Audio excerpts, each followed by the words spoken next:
Eu tive na Casa Branca cobrindo a Dilma Rousseff com Obama, eu tive na Casa Branca cobrindo o presidente Trump com o Bolsonaro, né? Esse métier dos governos, esse povo que está ao redor, são muito plásticos. Oferecimento: Giasse Supermercados, pequenos preços, grandes amigos. E Unesc, formação e inovação para transformar o mundo.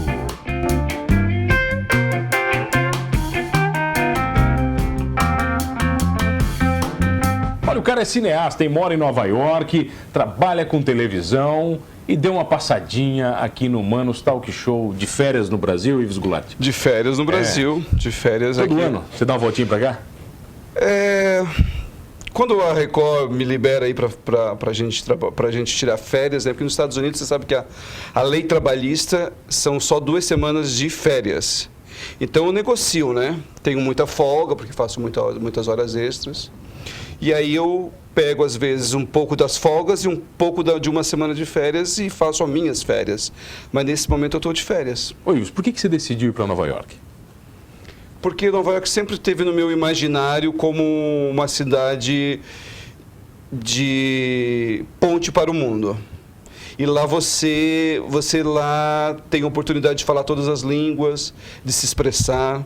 É uma cidade fantástica no sentido cultural. Teatro, cinema, artes plásticas, televisão. Eu já quero agradecer o presente que o Ives me trouxe aqui. Olha só. Oficialmente fará parte do meu cenário, tá? E foi comprada na própria... Não é um souvenir de qualquer loja.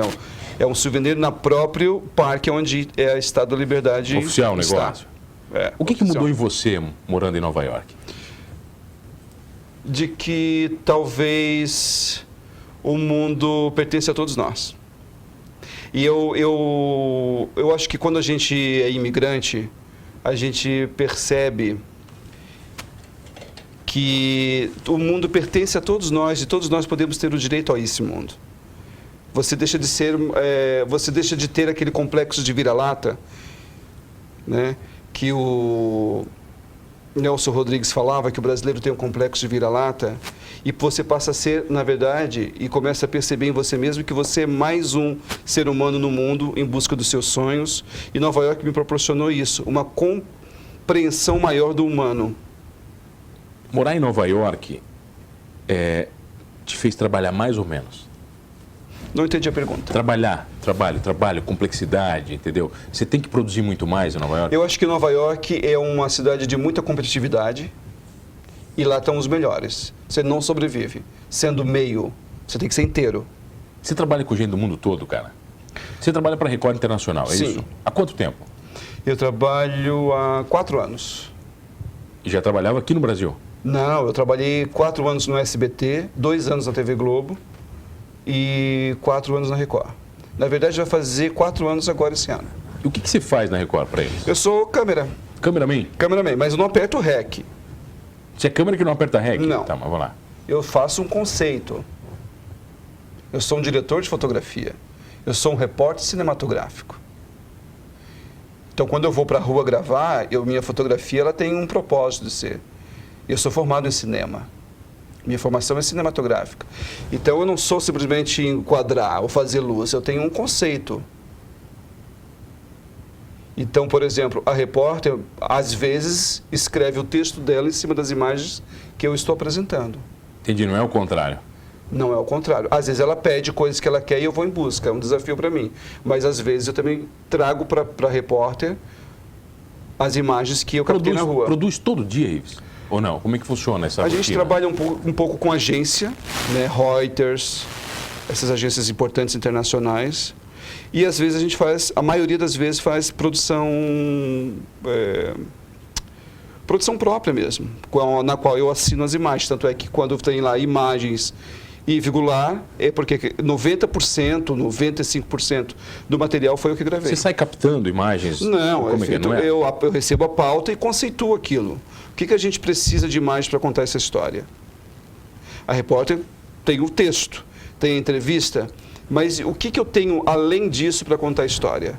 Então, um trabalho de repórter cinematográfico. Quais foram as mais marcantes? Porque de vez em quando você manda uns materiais muito legais, né? Que você está trabalhando em coisas bem diferentes lá. Não foi na Record, foi no SBT. Talvez não tenho certeza disso. Foi em Cuba, gravando o Papa Francisco. Foi o quê? A passagem dele por Cuba? E aí a gente tinha livre acesso e fiquei muito próximo do Papa. Chegou a conversar com ele ou não? Não, porque você não tem acesso a esse tipo de conversa íntima, mas eu estava muito próxima da cena que tudo estava acontecendo, em vários lugares de Cuba. Então eu atravessei Cuba de avião. E Cuba tem todo um imaginário assim, exótico do que é Cuba, e quando você chega lá é uma outra coisa. Né? Existe o imaginário e você chega lá, a realidade é outra, para quem é jornalista. Você conseguiu ver isso lá? Consegui ver isso, desde a hora que você pisa no aeroporto com o teu microfone que é confiscado. Já na... Você pega o número de série, passa tudo para um relatório. Já na hora ali, já? É fantástico. É um controle. Mas a sua visão como jornalista foi pior ou melhor? Foi o melhor por um lado que eu não vi o clichê de Cuba, aquilo que se fala de Cuba. Eu vi pessoas comuns, normais, que estão trabalhando, lutando por sobrevivência, como nós estamos aqui. Nós somos trabalhadores. Você, eu, meu irmão que está aqui atrás. Nós trabalhamos todos os dias, e eles também. A única diferença, e eu acho grande, é que eles talvez não tenham o telefone celular, o último computador, o último carro, e apego a tanto ao capitalismo e ao consumismo. Mas são felizes da maneira que são. Da maneira deles. Da maneira deles. E aí eu te pergunto, será que a gente precisa de tanta coisa para ser feliz? Não, eu pergunto para você, morando nos Estados Unidos, será que a gente precisa de tanta coisa? Não precisa. Cara, eu tive também em Pequim, na China, foi o lugar que eu mais achei capitalista do mundo. Muito mais que Muito mais que o próprio Estados Unidos. Tudo tem um preço. Lá eu só penso em dinheiro e tempo e dinheiro. Nos Estados Unidos e Nova York eu já percebi não que isso não exista, porque imagina, o país referência do capitalismo é os Estados Unidos. Mas nos Estados Unidos é menos. Talvez porque já estejam mais evoluídos e mais ricos. E a China ainda está em busca dessa riqueza. Principalmente a riqueza individual de cada trabalhador. Do ser em si, né? Do ser em si. Do conforto, né? Em busca do conforto, do trabalho, de como você se localiza, se movimenta na cidade. Né? Então, isso vai o carro, o ônibus, o metrô, eles estão ainda... Tudo é muito novo na China. Muita loucura, estão vivendo essa situação. Isso é muito louco. Às vezes, a gente pegava o táxi, vinha gente vindo ao contrário de bicicleta. Então, o táxi meio que desviando. Isso é loucura. Porque quando eu estive na China, eles tinham 10 anos que estavam com carro. Estavam aprendendo a dirigir. Estavam construindo estradas. Então, é uma loucura. Por isso que eles têm essa pressa de querer evoluir, alcançar o que a gente é no Brasil, os Estados Unidos. Talvez hoje já alcançou até. Você não sente uma diferença cultural muito grande quando volta para casa? O que você sente quando volta para cá? Toda cultura é válida, a nossa também é. Então a nossa cultura aqui no sul do Brasil, eu morei 5 anos no Rio de Janeiro, morei 5 anos em Curitiba, a nossa cultura, ela existe e ela tem a sua importância. Seja da comida, é cultura gastronômica. Lá você não tem a gastronomia daqui. Tem uma outra que também é válida. Mas você sente a falta da... Sinto falta da comida de casa. Também tem uma cultura aqui que é mais... A cultura aqui que é da informalidade. Lá são muito formais. As pessoas não se tocam. Aqui as pessoas se tocam, se abraçam. Aqui é um negócio mais... Mas também, às vezes, ultrapassa isso. Que aí a pessoa pisa no teu pé e não pede desculpa. Lá é o excesso da desculpa. Lá é o excesso do I'm sorry. Excuse me, I'm sorry.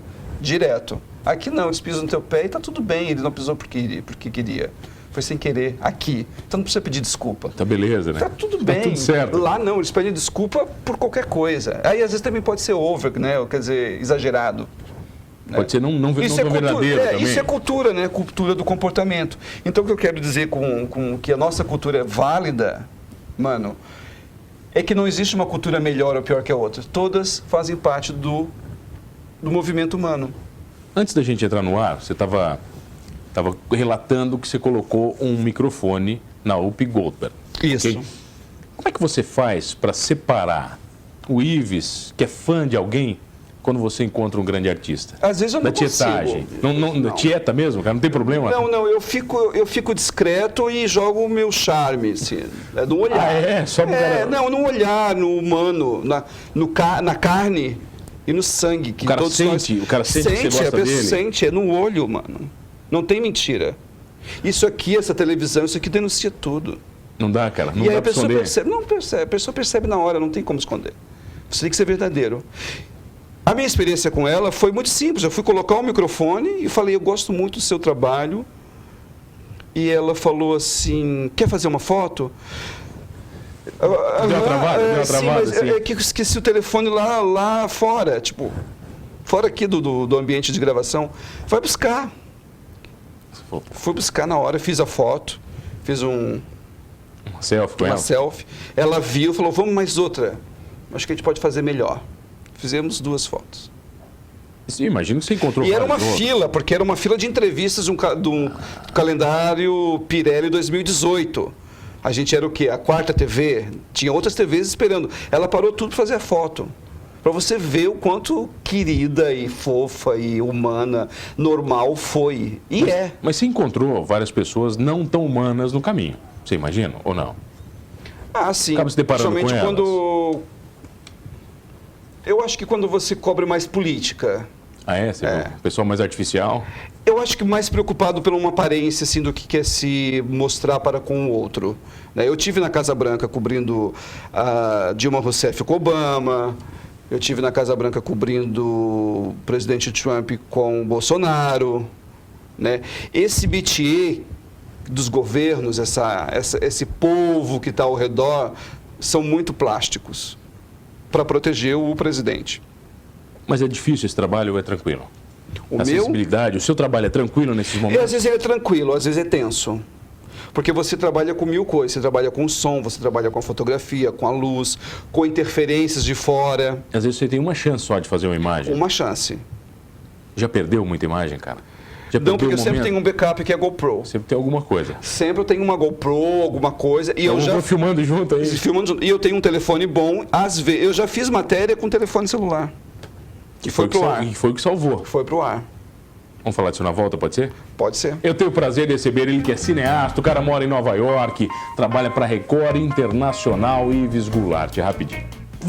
Voltei aqui no Manos Talk Show e você já sabe, comigo, Mano Dal Ponte, 2 entrevistas inéditas, todas as noites aqui na RTV, canal 1953.1 da sua TV aberta, online no rtv.net.br. Perdeu um Manos Talk Show, vai lá no YouTube, você vai curtir todas as entrevistas completinhas, inclusive esta com o cineasta Ives Goulart. Presente. E como cineasta?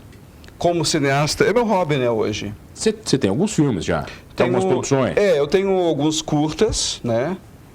Eu tenho, o meu primeiro curta-metragem foi o Ouro Negro, que falou sobre o acidente da mina em Santana, aqui em Uruçanga, em 1984, que morreram 31 mineiros. Foi o primeiro curta que eu fiz em caráter universitário, mas eu ganhei prêmios com ele e tal, exibi em TV aberta no Rio.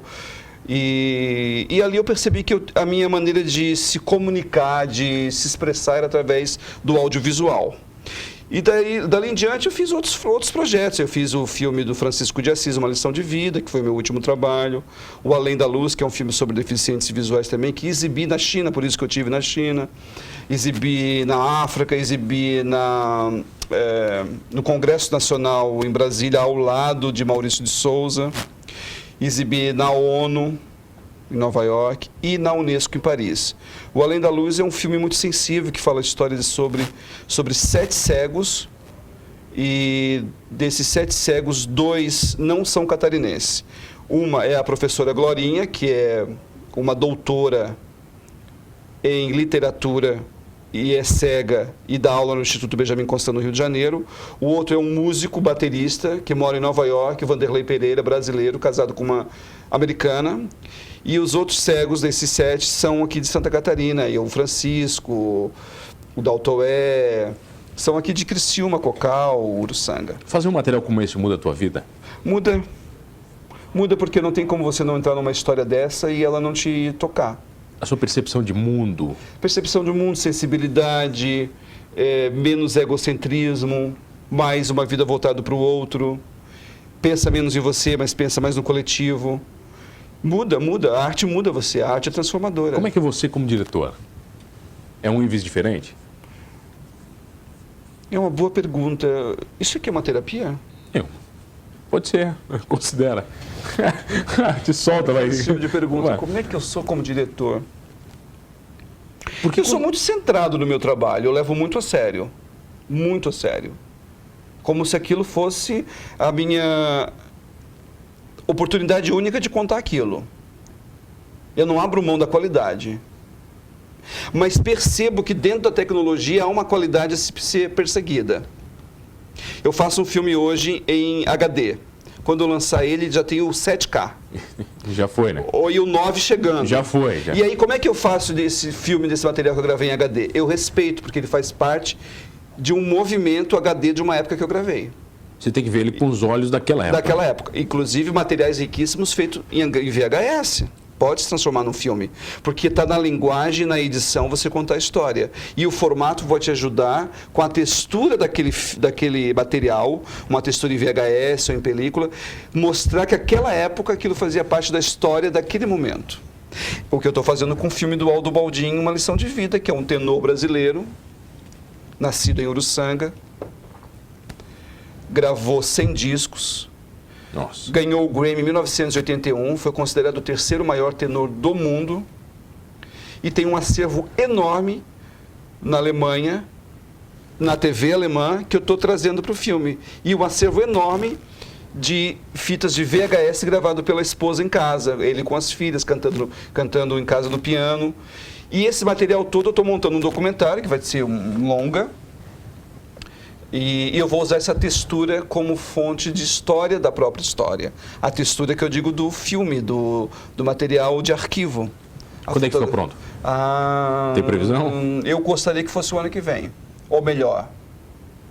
2021. Esse ano ainda? 2020, 2021. Final de 2020. Trabalhar com cinema é trabalhar com futuro, é inevitável. Tudo demora muito. Demora muito porque você persegue uma qualidade que às vezes está fora do teu alcance. A qualidade no acabamento do áudio, da última tecnologia em fotografia.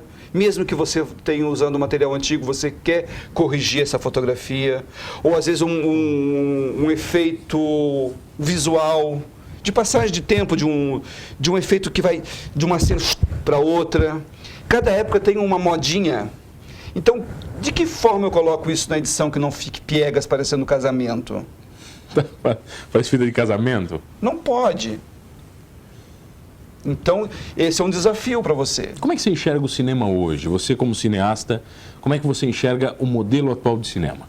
No Brasil está bem perigoso, né? A gente está com um grande problema na Ancine, né? O governo está trazendo toda uma reformulação, né? O governo atual. Mas perigoso por quê?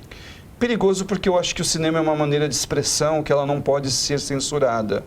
Tem que ter espaço para falar do filme sobre a diversidade sexual, sobre pessoas de todos os tipos que são representantes da sociedade.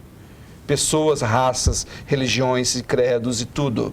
Tem que ter espaço para todos.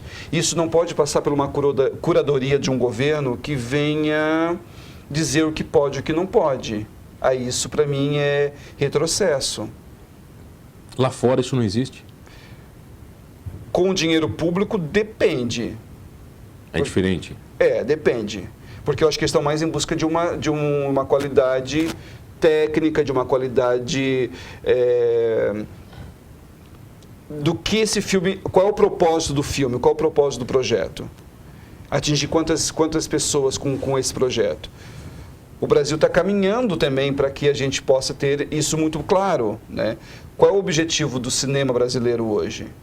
Simplesmente fazer bilheteria ou mudar o outro, fazer o outro pensar, fazer o outro refletir sobre a condição humana, ou a condição política, ou a condição das mais diversas áreas da condição humana mesmo, da onde a gente vive, né? O cinema não está ali simplesmente para ganhar dinheiro. O cinema está ali para educar, para refletir. Você acha que Netflix, essas plataformas, cumprem com esse papel? É muito novo para te responder isso. De modificar a minha percepção sobre o mundo? Eu acho que o Netflix também está te deixando mais antissocial. O que as plataformas de redes sociais, Instagram, Facebook, abriu, eu acho que o Netflix está deixando você de ir no cinema, de ir na locadora, de conversar com outros sobre filme. O novo lançamento. Aí a conversa agora está se você já viu a tal minissérie do Netflix ou não. Já não tem mais aquela coisa entre você sair de casa para ir em busca do tape, do filme, ou ir no cinema. Mas você acha que isso não é inevitável, isso? Eu acho que não é inevitável. Eu acho que não tem como. Faz parte da evolução, né?